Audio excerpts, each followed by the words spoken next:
السلام علیکم ناظرین۔ ضلع باجوڑ ایجنسی میں جمعیت علماء اسلام کے ورکر کنونشن کے دوران ایک زوردار دھماکہ ہوتا ہے۔ اس دھماکے کے نتیجے میں 80 سے زائد افراد شہید ہوتے ہیں اور 150 کے لگ بھگ زخمی ہوتے ہیں۔ اللہ تعالیٰ زخمیوں کو صحت کاملہ عاجلہ مستمرہ نصیب فرمائے اور شہداء کے درجات کو بلند فرمائے۔ یقیناً ایک بہت بڑا سانحہ ہے باجوڑ ایجنسی کی تاریخ کا۔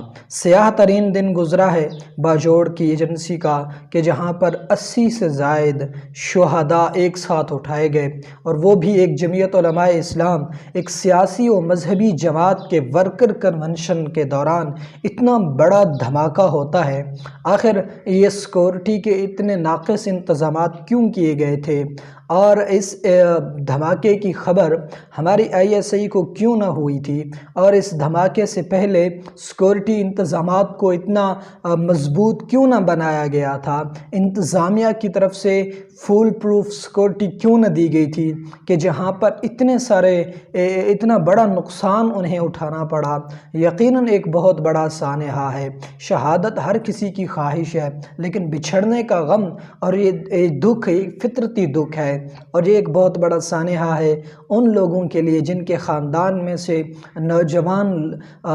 نوجوان لوگ اس دنیا سے چلے گئے ہیں۔ جوان کی موت تو بہت بڑا سانحہ دیتی ہے، اور ایک ورکر کنونشن میں زیادہ تر تعداد جو تھی وہ نوجوانوں کی تھی، اور اس میں بڑے بھی بزرگ بھی شہید ہوئے ہیں، بچے بھی شہید ہوئے ہیں، اور نوجوان بھی شہید ہوئے ہیں۔